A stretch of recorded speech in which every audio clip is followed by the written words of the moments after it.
Hey kids, welcome to another fantastic episode of Love in the Time of Quarterbacks. We are handicapping week 10 in the NFL. As usual, I'll start off with a recap of last week. We were 3-2 for plus 0.97 units. Not a massive win, but a win nonetheless. And that's what we want to do. We just want to keep building. If you can stay profitable, then you've had a really entertaining year. As always, this isn't a way for you to get rich or anything like that, but you can make a little bit of money, have some fun. I usually make enough to pay for a football trip every year for the next season. So, that's our goal. And, if we make a unit a week, usually that's pretty good. So if we can average that, that would be ideal. Year to date, we are 25-15. We're plus 18.6 units. Which has us up over 2 units a week so far, which is absolutely awesome. So let's be happy about that. And without further ado, we will move on. I have a pretty large card this week. I should preface this by saying I'm already down a unit because I did give out a live Ravens money line play on Thursday against my Dolphins. But what a game. And what an incredibly athletic play by Robert Hunt, who might be one of the few, might be the only guy on that offensive line that I like Michael Dieter too, but I do like Robert Hunt a lot. I think he's a hardworking guy. I think he's got a great attitude. But that offensive line is poo. So anyways, the first play that I'm looking at is the Carolina Panthers plus 10.5 going up against the Arizona Cardinals. I think the number is so high. I think the number is higher than it would be because you're not getting Darnold, you're getting Walker. And I think that anybody with half a brain doesn't think that that's a downgrade. I think it's an upgrade. I think that Walker might not be able to make some of the more impressive throws that Darnold makes, but he doesn't really make those right now. And Walker is likely, going to lean on CMC a lot more and be a lot less likely to make those big mistakes that Sam Darnold makes. So I actually think it's addition by subtraction. I think it's a lot of points. I think that Arizona, as I've said all along, they're a very good team, but I also think that they are overvalued by the market. And I think that's why this is, more than 10, which I think is insane. So I really like Carolina for a unit. Arizona has really good, their turnover ratio. Especially early in the game, I was listening to one of the podcasts I listened to, and their turnover ratio in the first half is way above what it should be, and has put them in a great situation because their run defense is atrocious. Their pass defense is pretty good, but the run defense is really bad. Which, shouldn't be an ideal matchup versus this team that will likely rely much more heavily on Christian McCaffrey and Chuba Hubbard. I still don't think McCaffrey's going to get the full complement of his workload, but I hope he gets enough to do some good things for my fantasy team because I've been waiting for him. I like Carolina plus a unit. I am going back to the Browns because I think the Browns are the better team than the New England Patriots. I'm not super worried about it being at Foxborough. I'm aware that Nick Chubb is out, but that interior offensive line is so good that they'll make Dearness Johnson. I know Felton's out as well, and obviously Kareem Hunt's out, but they'll make Dearness Johnson look really good again. And I think that they're the better team. I have said all along I don't buy into the Patriots. I think they're a very well coached team with not a ton of talent. I don't think Mac Jones is the guy that everybody else thinks he is. And I genuinely just think the Browns, even without their top 2 running backs, I still think they're the better team. Baker has traditionally been considerably better when he doesn't have to worry about OBJ, which was certainly the case last week. And so for me, I think that I genuinely believe that the Browns are going to win this game outright. In this case, I'm just taking the 2.5. I forgot to mention the Carolina line. The best line you can get is minus 108 right now at 5 dimes. The Browns, I'm taking plus 2.5, which is minus 102 at Pinnacle right now. It's also a 1-unit play. I think they probably win that outright. I have some money line money on it, but my official play is Browns plus 2.5. I am taking. Actually, I just realized I took all dogs in my sides. That's fun.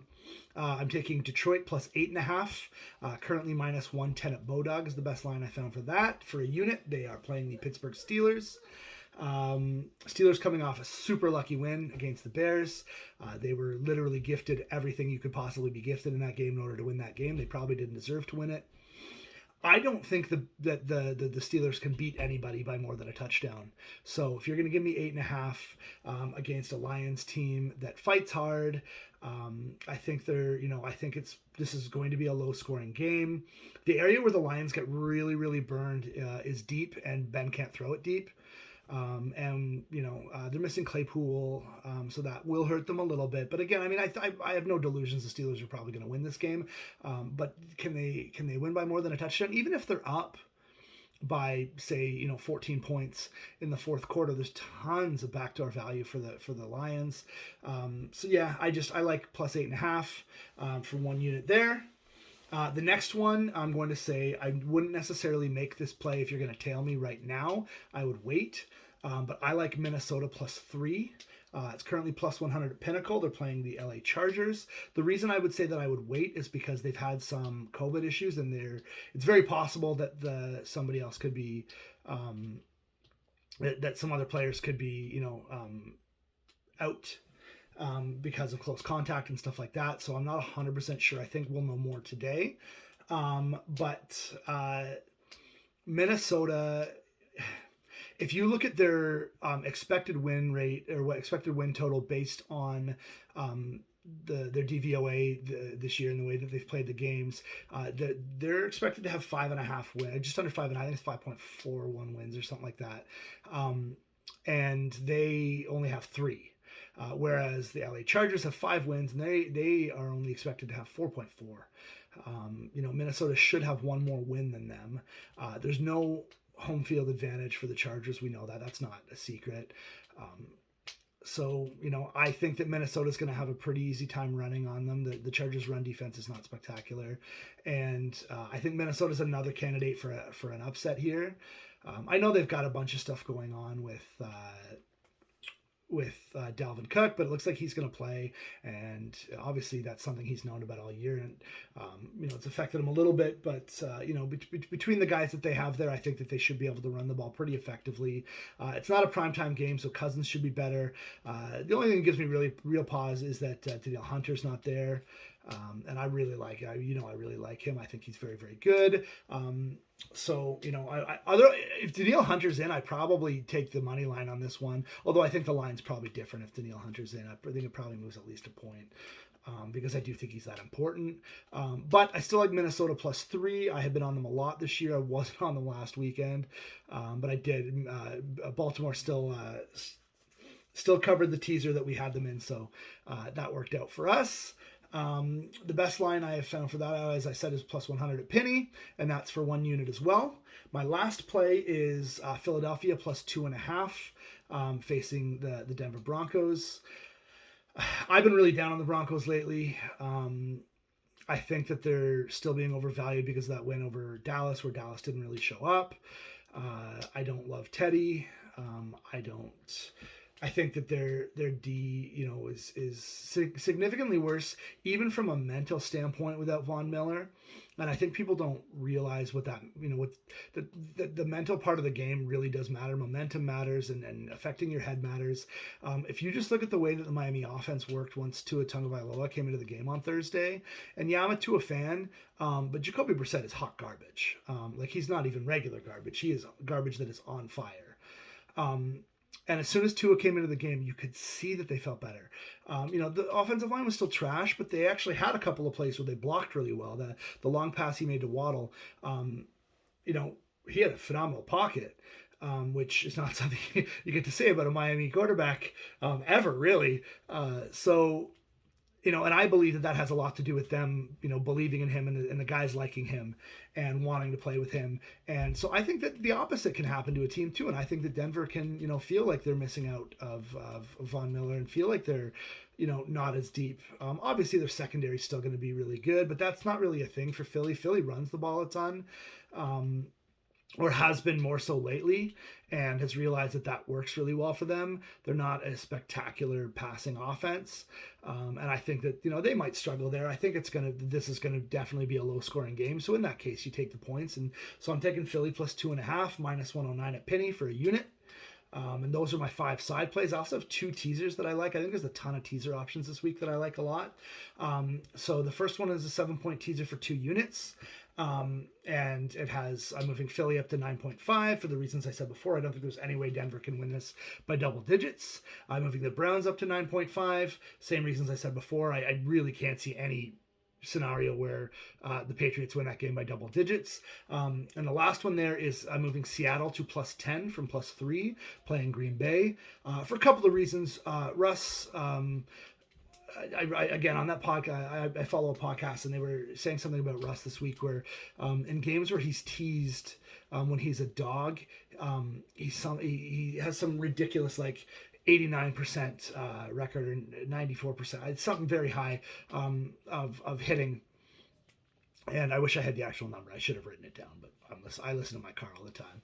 And even beyond that, I worry about Rodgers coming back. We saw how absolute dog poo Cam Newton looked when he came back from COVID last year. So there could still be some residual effects. Rodgers hasn't practiced all week.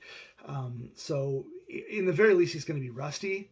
I almost included Seattle +3 on my plays this week, but I just had so many plays already that I really liked. I consider them a live dog. I love them at +10. I don't think this game gets out of hand. So I think that Seattle +10 is a really good option. And for my second teaser, it's a 2-leg teaser, also 2 units, also 7 points. I'm moving Tampa Bay from -10 to -3. They're playing the Washington football team. You give Brady a week off, and he's, probably munching at the bit to have a good game. He's the kind of guy who doesn't take his foot off the brake, so I'm not worried about Washington coming in, backdoor covering the 3 at all.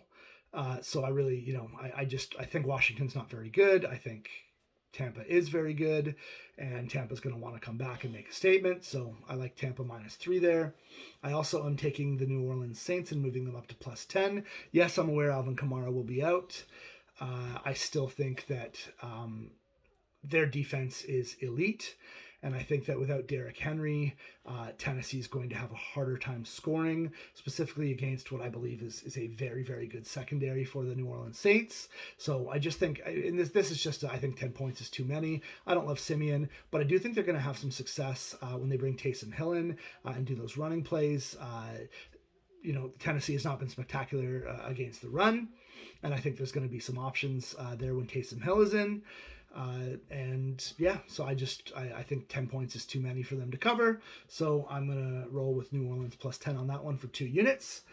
So just to go over everything again, Carolina +10.5. Best place, these are all 1 unit plays except for the teasers. Best place you can find that is 5 dimes at -108. Browns +2.5, -102 at Penny. Detroit +8.5, -110 at Bodog. Philadelphia +2.5, -109 at Penny. And the one that I would hold off just until who's all out for them today is Minnesota +3, +100 at Penny. Again, those 5 are all 1 unit. The teasers, the 3-legger for 2 units is Philly +9.5, Cleveland +9.5, Seattle +10. And the 2-legger is Tampa Bay -3 and New Orleans +10. As always, guys, make sure you're being safe. Make sure you are not betting with money you can't afford to bet with. I genuinely appreciate you guys following me here. If you want some in-game stuff, I did offer that Dolphins in-gamer versus the Bills. If you were watching on Thursday, I lost you a unit because I really thought Baltimore was going to come back and win that. Super glad they didn't, obviously. But you can always follow me at CPT_handsome, at Captain Handsome, for obvious reasons. And the last thing that I always like to tell you is that Barstool is garbage. Stay away from their sports book. Don't follow them. Don't support them. They are literal human garbage. So please, do yourself a favor. Don't give money to a bad book. They're a square book anyways. If you want a square book, go get Bet365. Go get Bodog. They're square books anyways. Any of the ones you see a commercial for, most of them are square anyways. So use them, because then you're not supporting, absolute scumbag human beings. Otherwise, guys, have a great weekend. I don't need to sweat the Dolphins this weekend. I just get to enjoy football, which is going to be amazing. And let's make them all winners, boys. Take care. Bye now.